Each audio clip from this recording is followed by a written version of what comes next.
Boa noite, pessoal, tudo bem? Voltamos aqui com a Bíblia edição pastoral, né? E vamos ler hoje o capítulo 12 de João, né? Então já vamos começar aqui, ó. O projeto Conhecendo Jesus, né? Pra gente conhecer a pessoa de Jesus Cristo. Quem é Jesus, o que ele fez, o que ele disse. Então a gente vai ver hoje. Hoje, Jesus é ungido para a sepultura. Capítulo 12. 6 dias antes da Páscoa, Jesus foi para Betânia, onde morava Lázaro. Lázaro, que ele havia ressuscitado dos mortos. Eu ia falar, mas já falou aqui. Falar para vocês, quem está escutando, que você escute a palavra e imagine o que está acontecendo, para você ter uma percepção melhor do que está acontecendo e entender como que Jesus falou, como é que ele fez as situações. Aí aqui, ó, ele foi onde morava Lázaro, aí ofereceram um jantar para Jesus. Jesus foi jantar. Marta servia e Lázaro era um dos que estavam à mesa com Jesus. Lázaro é o que foi ressuscitado, que a gente leu ontem. Então, Maria levou quase meio litro de perfume de nardo puro, muito caro. Ungiu com ele os pés de Jesus e os enxugou com os cabelos. Então, Maria veio, ungiu, né, passou no pé de Jesus e secou com os cabelos. Olha só. A casa inteira se encheu com perfume. Judas Iscariotes, aquele que atrai Jesus, um dos discípulos, quer ver? Aquele que atrai Jesus, eu estou falando antes do que lendo, né? Explicando. O que atrai Jesus disse: por que esse perfume não foi vendido por 300 moedas de prata para dar aos pobres? Judas falando. Judas disse isso não porque se preocupava com os pobres, mas porque era um ladrão. Então Judas ele estava querendo dinheiro não para dar para os pobres, mas ele estava querendo dinheiro para depois ele roubar. Então ele usou a desculpa de, vamos dar para os pobres, só que ele era ladrão, ele queria para ele, né? Olha só. Ele tomava conta da bolsa comum e roubava do que era depositário nela. Jesus, porém, disse: deixa. Jesus falou: deixa. Ela guardou, está falando da mulher, ela guardou esse perfume para me ungir no dia do meu sepultamento. No meio de vocês sempre haverá os pobres, eu, porém, não estarei sempre convosco. Jesus deve estar dizendo isso aqui para os discípulos dele, né? Deixa que outras vezes você pode cuidar dos pobres, mas eu não vou estar convosco. E como diz o título ali, né? Jesus está se preparando para a sepultura dele. Muitos judeus ficavam sabendo que Jesus estava em Betânia. Então foram aí não só por causa de Jesus, mas também para verem Lázaro, que Jesus havia ressuscitado dos mortos. Então os sumos sacerdotes decidiram matar também Lázaro, porque por causa dele muitos judeus deixavam seus chefes e acreditavam em Jesus. Nossa, a gente viu ontem que agora era oficial. Os judeus nem queriam saber mais a lei, não estavam preocupados, eles queriam matar Jesus e agora queriam matar Lázaro também.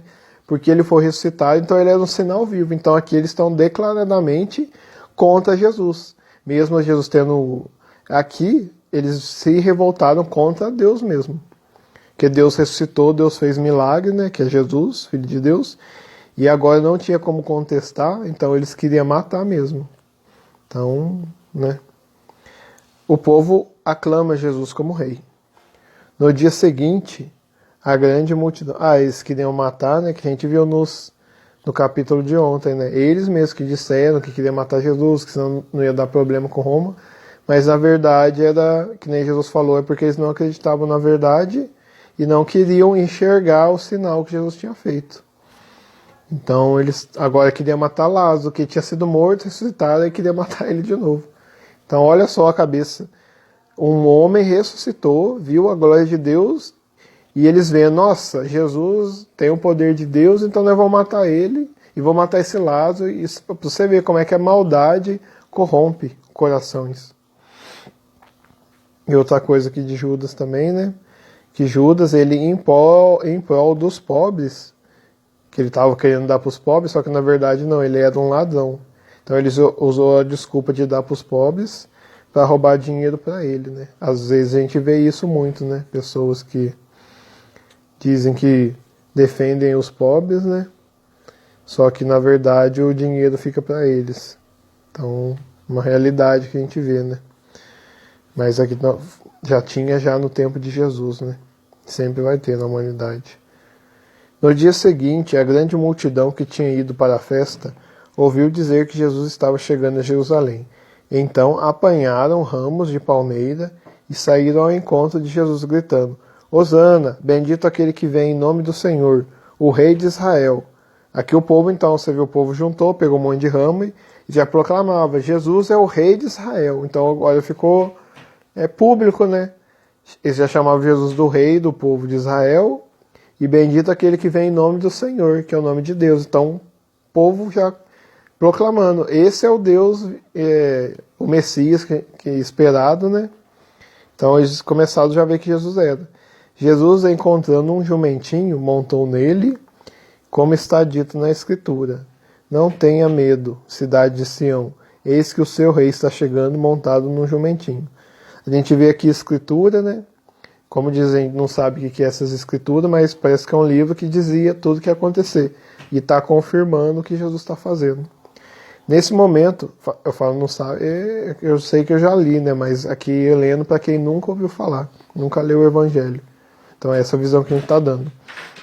Nesse momento, os discípulos não entenderam o que estava acontecendo, mas quando Jesus foi glorificado, eles se lembraram que haviam feito com Jesus aquilo que a Escritura dizia. Quando Jesus foi glorificado, deve ser quando, não sei, quando ele foi. Então Jesus vai ser glorificado. O grupo que estivera presente quando Jesus ressuscitou Lázaro, mandando-o sair do túmulo, dava testemunho do que tinham visto. Então quem viu Lázaro sendo ressuscitado começava a dar testemunho. Falou: olha, a gente viu, ele ressuscitou mesmo Lázaro, assim que ele devia dizer. E estava 4 dias, Jesus falou e ele saiu do sepulcro. A multidão ia ao encontro de Jesus, porque sabiam que ele tinha realizado esse sinal. Então os fariseus disseram uns aos outros, os fariseus, né, os doutores: vejam como vocês não conseguem nada. Todo mundo vai atrás de Jesus. Então os fariseus estavam dizendo um para o outro: olha, vocês não conseguem nada, está todo mundo indo atrás de Jesus, vocês estão perdendo, entre aspas, né? Mas é o que está dizendo, a gente coloca a palavra mais, mas o que diz é: vocês não conseguem nada. Aí aqui, a missão do verdadeiro Messias. Se tem um verdadeiro Messias, quer dizer que apareceram falsos, né? Mas conclusões, né? Vamos ler o que está escrito, que é o testemunho, né? Que o João, após Jesus, escreveu. Entre os que tinham ido à festa para adorar a Deus, haviam alguns gregos. Eles se aproximaram de Filipe, um dos apóstolos de Jesus, que era de Betsaida, da Galileia, e disseram: Senhor, queremos ver Jesus. Os gregos chegaram até Filipe e falaram: queremos ver Jesus. Que a gente está vendo aqui que Jesus é no meio do povo judeu, né? E o judeu não é grego, né? Separado. Felipe falou com André e os dois foram falar com Jesus. Felipe falou com André e foram os dois falar com Jesus. Jesus respondeu para eles: chegou a hora em que o Filho do Homem é Deus, vai ser glorificado. Eu garanto a vocês, se o grão de trigo não cai na terra e não morre, fica sozinho, mas se morre, produz muito fruto. Quem tem apego à sua vida vai perdê-la. Quem despreza a sua vida neste mundo vai consegui-la para a vida eterna. Se alguém quer servir a mim, que me siga. E onde eu estiver, aí também estará o meu servo. Se alguém serve a mim, o Pai o honrará. Aí terminou. Agora a gente volta aqui, ó. Os gregos queriam falar com Jesus, Filipe e André foram lá e Jesus começou a falar isso, ó. Chegou a hora que o Filho do Homem, ele, Filho de Deus, vai ser glorificado. E começou a contar uma história aqui, que se o grão de trigo, tem um grão de trigo, se ele não cai na terra e não morre, ele fica sozinho, o grão de trigo fica sozinho. Mas se o grão de trigo morre assim que morrer, né? Ele produz fruta, que dá fruto na terra. Ele morre, e aí quando ele morre, da vida cresce o trigo. E então ele dá fruto em vez de ficar sozinho. Jesus conta essa história e fala assim: quem tem apego à sua vida vai perder a vida. Então ele está comparando a semente. Se o trigo não morre, ele fica na terra e não dá fruto. Agora, se morre, nasce um tanto de trigo e começa a dar fruto ainda mais. Dá mais sementes e trigo.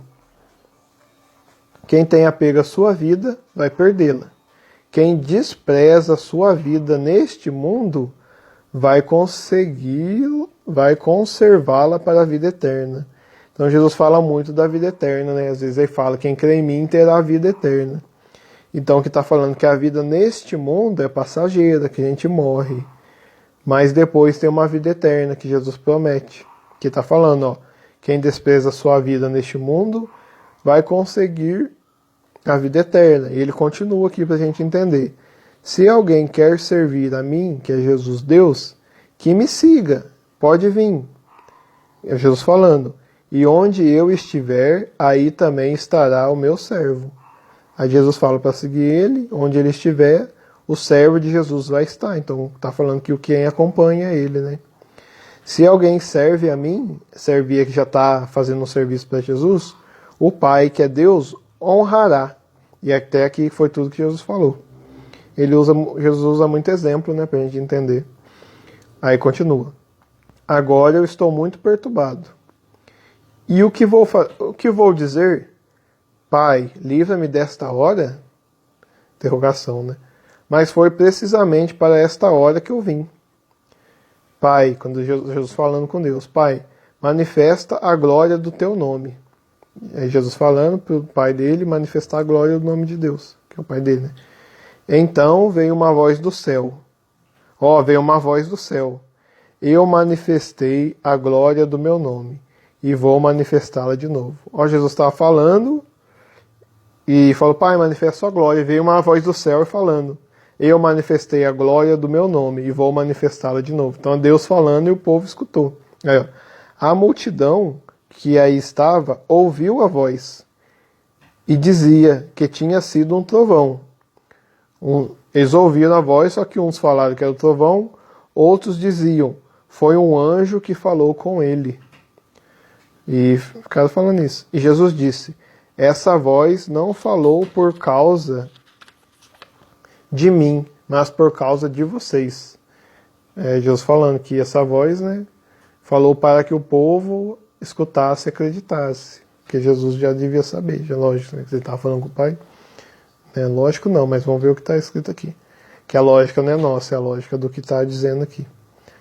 Que a gente está conhecendo a pessoa de Jesus, né? Não tendo uma mentalidade, um julgamento nosso. Agora é o julgamento. Agora é o julgamento deste mundo.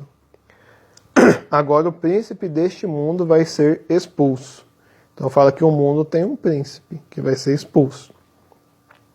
E quando eu for levantado da terra, atrairei todos a mim. Jesus vai ser levantado da terra. Jesus assim falava para indicar com que morte ia morrer. Então a morte de Jesus é que ele vai ser levantado da terra. Então ele vai morrer de algum jeito assim, levantado. E vai expulsar o príncipe do mundo, né? Que a multidão disse a Jesus: a lei nos diz que o Messias vai permanecer aqui para sempre.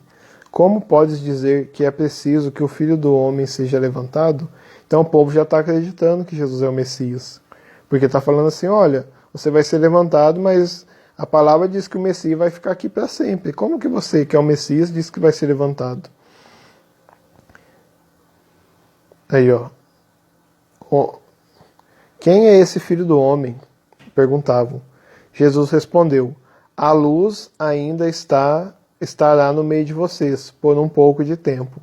Procurem caminhar enquanto vocês têm a luz, para que as trevas não alcancem vocês. Quem caminha nas trevas não sabe para onde está indo. Né? Quem está no escuro não consegue enxergar. Enquanto vocês têm a luz, acreditem na luz, para que vocês se tornem filhos da luz. Depois de dizer isso, Jesus foi embora e se escondeu deles, que já tinha um povo querendo matar ele, né? Os fariseus. Né? E Jesus também, agora ele chama de filhos da luz, né? Tinha lá no primeiro capítulo falou de se tornar filhos de Deus, né? Então aqui nem precisa explicar muito, Jesus está sendo direto, né? Acreditem na luz, não andem no escuro, se afastem das trevas, aproveitem o tempo que eu estou com vocês. O risco de comprometer-se com Jesus. Apesar de Jesus ter realizado na presença dele tantos sinais, não acreditaram nele. Jesus curou cego, agora ressuscitou um morto lá. Que mais que ele fez mesmo? Deu a vista ao cego, deu outros sinais lá. Não estou lembrando muito bem também. Mas deu vários sinais, né? Esses dois foram dos últimos mais, o de curar um cego e ressuscitar um morto. Assim, aí ó. Mesmo assim, não acreditaram nele. Assim se cumpriu a palavra que dizia o profeta Isaías. Senhor, quem acreditou em nossa mensagem? Para que foi revelada a força do Senhor? O próprio Isaías mostrou a razão pela qual eles não podiam acreditar.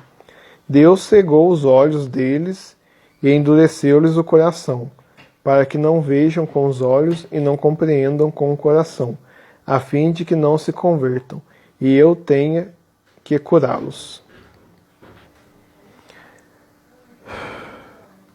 Entretanto, até mesmo entre os chefes dos judeus houve quem acreditasse em Jesus, mas por causa dos fariseus não se atreviam a confessar isso em público, para não serem expulsos da sinagoga. Então até lá os que queriam matar Jesus, tinha muitos que acreditaram que ele era o Messias. E aqui, né, aqui fala que Deus fez, né, que ele cegou, endureceu o coração, que não vejam com os olhos, não compreendam com o coração, a fim de que não se convertam, e eu tenha que curá-los. Então a gente vê que o Deus sabe como é que faz os corações, né? Então o povo não acreditou ainda para que Deus tivesse curado, para ele se converter de verdade. Né? É que eles preferiam a glória humana, a glória que vem de Deus. Aqui está explicando agora por que Deus fez isso. Porque eles não queriam a glória de Deus, eles queriam a glória humana. Então Deus fechou os olhos, os corações dele e não se convertesse, para que Jesus tivesse que curá-los. E por causa da cura eles conhecessem a Deus, né? Porque Deus sabe o caminho, né? Tanto que a palavra de Jesus julga os homens. Então Jesus disse gritando, quem acredita em mim não é em mim que acredita, mas naquele que me enviou. Quem me vê, vê também aquele que me enviou. Eu vim ao mundo como luz, para que todo aquele que acredita em mim não fique nas trevas. Eu não condeno quem ouve as minhas palavras e não obedece a elas. Eu não condeno quem ouve as minhas palavras e não obedece, porque eu não vim para condenar o mundo, mas para salvar. Quem me rejeita e não aceita minhas palavras, já tem o seu juiz. A palavra que eu falei será seu juiz no último dia. Porque eu não falei por mim mesmo. O Pai que me enviou, ele é quem me ordenou o que eu devia dizer e falar. E eu sei que o mandamento dele é a vida eterna. Portanto, o que digo, eu o digo conforme o Pai me disse. Então, olha o que Jesus está falando aqui.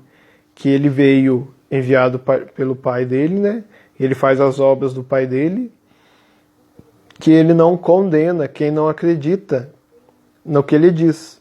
Porque ele não veio para condenar. Ele veio para salvar. Então, o Pai, Deus, mandou ele à terra para ele, não para ele condenar as pessoas, mas para ele salvar. E aqui disse, quem não acreditar já tem o seu juiz. Porque a palavra que Jesus disse, a pessoa não acreditou, vai ser juiz dela. Mas Jesus veio para dizer essa palavra para a pessoa que já estava condenada, ele salvar, né? Que quem não acredita na palavra já está condenado. Então ele veio para salvar. Então aqui cabe até dizer que é muito errado a gente dizer, Jesus condena as pessoas. Não é isso. Que Jesus, porque eu não vim para condenar o mundo, mas para salvar o mundo. Quem me rejeita e não aceita as minhas palavras, já tem o seu juízo. A palavra que eu falei será seu juízo no último dia. Porque eu não falei por mim mesmo, mas o Pai que me enviou é ele quem me ordenou o que eu devia dizer e falar. Então tudo que Jesus vem dizer foi o que o Pai dele, Deus, mandou ele dizer até nós. E o que fala aqui muito, né? Quem vê Jesus, viu também a Deus, quem enviou ele. E quem acredita em Jesus, acredita no Pai. Porque Jesus fala tudo que o Pai dele pediu para dizer. E o que vê isso aqui, ó. Jesus ele veio para salvar. Né? Se ele veio para salvar, quer dizer que o mundo todo estava em perigo de uma condenação, né? Então, quando Jesus fala tudo que ele vem falar aqui, para nós, para todos, né? Tudo que ele diz para nos salvar. Porque sem ele nós já não estaríamos salvos, né? Então, fala, mas salvar do que, né? Da condenação, da morte eterna lá, e essas coisas que está dizendo aqui. Então a gente fica aqui por hoje, Deus abençoe, e se ficou alguma dúvida pode voltar nos trechos, é João capítulo 12. Aí pode ler novamente e tenta ver o que Jesus quer dizer, não com o nosso raciocínio, Jesus quer dizer isso, que juntou aqui, não. O que ele está dizendo aqui e ver o que ele viveu antes, para a gente conhecer a pessoa de Jesus Cristo. E fica muito essa parte. Jesus veio para salvar, ele veio para a luz, né? Ele veio para iluminar os seus, mas os seus não quiseram. E mesmo Jesus tendo feito aqueles milagres, ressuscitar morto, curar o cego, dizer a verdade, falar as coisas, eles ainda não acreditaram. Porque eles queriam a glória dos homens e não a glória de Deus. Seja o que isso quer dizer, né? Então tem diferença, que tem uma glória que foi de Deus, que criou tudo, e tem outra glória que é a dos homens, que deve ser de rejeitar Deus e querer se fazer Deus de sua vida. Isso aqui é o que estou entendendo aqui, não é o que está dizendo, mas o que está dizendo ali que tem uma glória de Deus e tem uma glória que é do homem, né? Então se a glória do homem é diferente da de Deus, então ela é separada, né? Então os homens queriam uma glória para si e não queriam viver a glória de Deus, né? Por isso que Jesus veio para salvar, né? E como disse o final ali. Então Deus abençoe, Deus existe, Deus é, como eu falo, Jesus é Deus, né? E se a gente existe, é que a gente surgiu de algum lugar, e independente do nome que a gente tenha, né? Esse início de tudo se chama Deus, né? Então, conhecendo Jesus Cristo.